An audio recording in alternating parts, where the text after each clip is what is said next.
On the first video, we talked about this top section. We talked about gradually changing tones and abruptly changing tones, and how flat surfaces are defined by these quickly changing tones, and curved surfaces are defined by gradually changing tones. Let's look at a couple objects just to show you how this works. Let's look at this apple. This apple is curved this way and this way. Can you see that it's darker and the light's hitting it less? There's a window over here to the side, so it's picking up more light here, but it's still getting darker on this side. As it curves away from you here, it's getting darker here. As it curves away from you here, it's getting darker here. So because, like a sphere, it's turning away in all directions, maybe not equal amounts because it's not a perfectly spherical shape. If you look at it this way, it's getting darker as it folds into that center. Basic rule is a curved surface is going to get darker as it moves away from you, but it still responds to the light. So as it goes into this hole, it's moving away from the viewer, and it looks like it's getting darker. Over here, it's getting darker because the light is stronger on this side.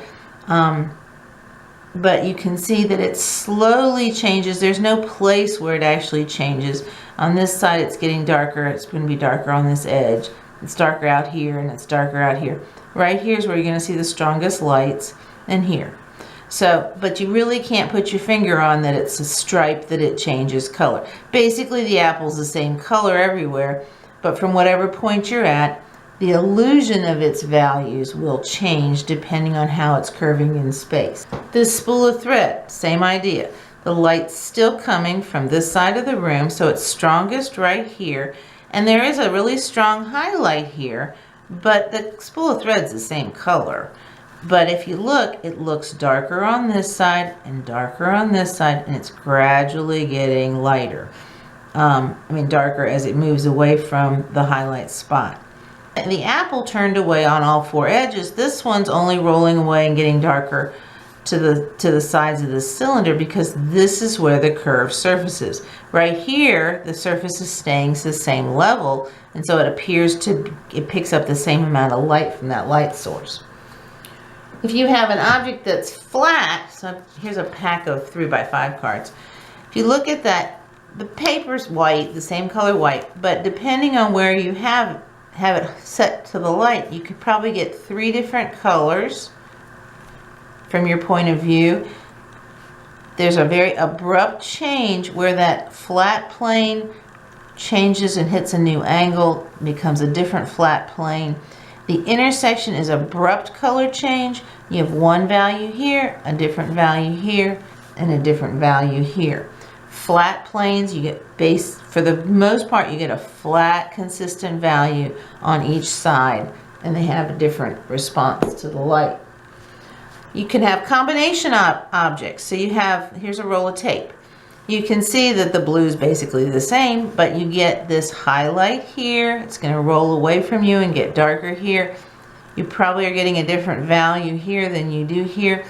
This is an abrupt edge, so this value is flat. It's a very strong color change. This is a whole flat surface, so basically this blue part is going to get the same color consistently. This brown part gets about the same color consistently. This part is this piece here, it has a big curve to it, so it's getting less light here as it's farthest away from you, and it slowly rolls forward, and as the light hits it at different angles, it's going to get lighter, lighter, lighter to the highlight, and then it's going to start rotating away. As it gets further away, it tends to get darker. All right, this banana has some of both things. So you have a curved surface, and it looks like it's the highlights here. That's got a curved surface to it, so it's rolling to a darker area here as it rolls away from the viewer. It rolls away from the viewer here. So right here on this curved surface, to make that feel like a curve, we're going to have a highlight and a gradually darkening and a gradual darkening. A little less dark over here because it's still highlights over here. But if I turn the banana this way, this part of the banana is much flatter, and it has a pretty strong angle change. So we have a gradual curve, actually has a little bit of a highlight there because it sticks up, and then a drop because there's a pretty abrupt plane change, and this part of the banana is pretty flat from this point of view. So you can have objects that have multiple responses. This hammer, if you turn it, the metal is about the same color everywhere. But if you take it from a point of view, you're going to get a different value here than you do here. This is a flat plane for the most part, an abrupt change. Here, this little ridge here to get that illusion that that's got that ridge. You're going to have a value, an abrupt drop. Right here, this little bitty plane is a dent, or just a different plane. So there's a little line there. These values are 3 different values, but this is a flat surface, this is a flat surface, and this is a flat surface. So we have basically 3 different values. The handle is more of a curved surface. So you see a highlight here. It's going to gradually get darker as it goes away from you, and it's going to gradually get darker as it goes away from you. So you can apply those same rules that flat surfaces have basically a flat value across them. They pretty much receive the same color. But as an object curves, it's going to get darker as it curves away from you and pretty much lighter as it comes close. All right, basic rule. Gradual value changes on a surface indicate rounded or curved surfaces. So if we want to create the illusion of something being curved, we're going to use a gradually changing value. So where on here do we have curved surfaces? The cylinder, this section of the cylinder is curved, this section of the cone is curved, and down here that's all. This is the top of the can, the end of the cone, so this would be a flat plane. So we have a curved surface here, a curved surface here, and a curved surface on our sphere earlier. Flat values and abrupt value changes on a surface indicate a flat plane that has hard, crisp edges. So if you have an object that's going to turn and have a corner on it somehow, you're going to have a value and then a quick change, and you would use these kinds of value changes like we did in the triangle to make the illusion of a flat surface, and gradual changes to make the illusion of a curved surface. So on our worksheet, we have flat surfaces on the pyramid, flat surfaces on this rectangular form, flat surfaces on this rectangular form, flat surfaces on this pyramid, and this cylinder has a combination of a curved surface and a flat surface. Think of it as a tin can with a top on it. And we have a combination of a curved surface and a flat surface on this truncated cone. Or I guess it's just a cone. Alright, so let's look at this. If the rule is as a curved surface curves away from you, it's darker as it curves away. So where does the cylinder get to be the darkest? This is where it curves away from me. So I'm going to put a dark piece here.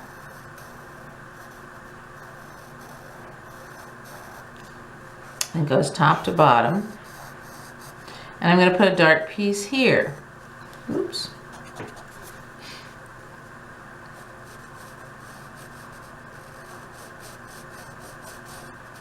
And then I'm going to start lifting up my value just like we did up here. Keeping in mind that this plane is flat, so the value is going to be the same as it runs down this whole plane, but it's going to be gradually changing this way. So it's going to look like this stripe did, but wrapping from dark to light to dark again. And you can start putting your value in.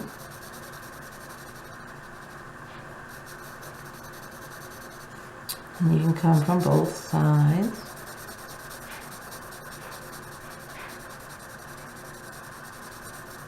And I'll keep working it till I get something that looks like this. We've got a highlight that's consistent.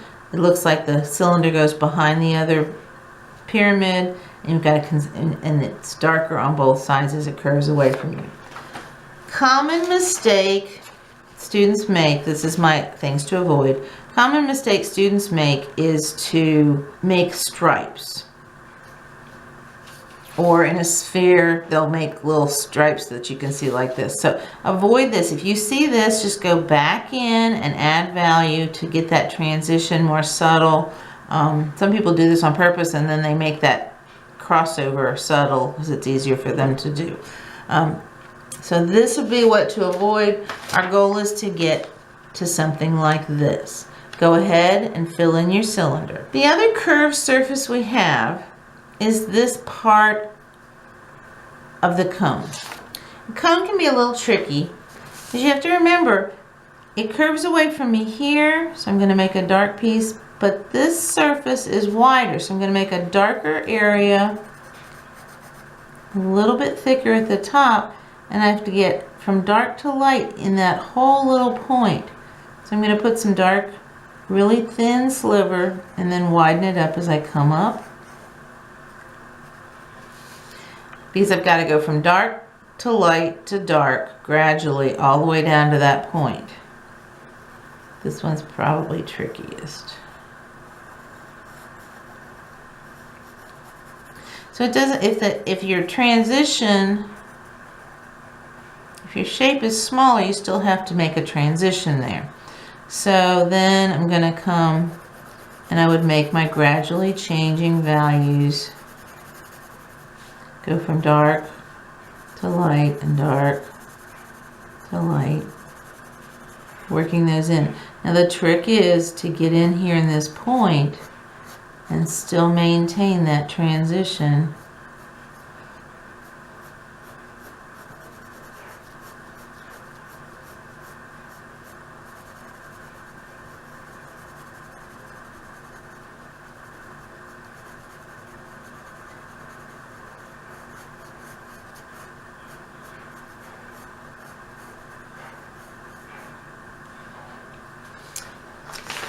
One of the things you want to avoid is having this triangular set of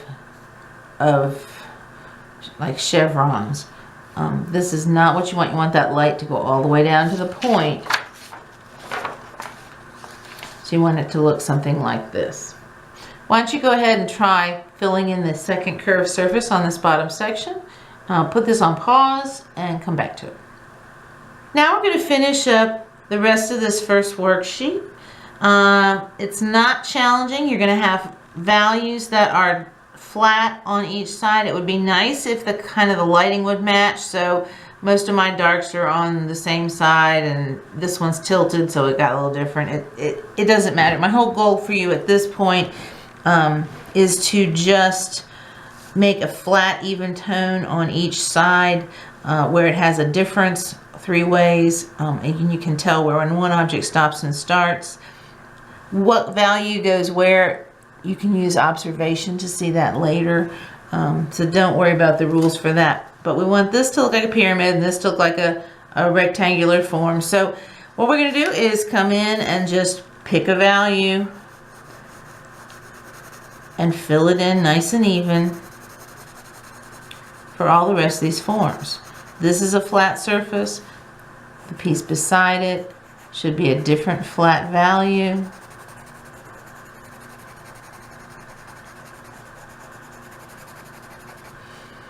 I would make whatever value you have here, just make sure that everything in that same shape is consistent. Whatever value you have here, make this one in contrast. This one is applied as a really dark. That the whole point of this page is to learn how to make flat values and how to make gradually changing values. And that flat values are used to define flat planes. Flat planes are found on things like cubes and pyramids. Gradually changing values are found on things like spheres and three-dimensional ovals and cones and parts of them. Both gradually changing values and flat values are found on forms like cylinders. So you have a lot of objects are combinations. This is what the first page, my sample of what the first page should look like. I would pause it so you can see this screen, use it as a visual assistant and work your way through this page.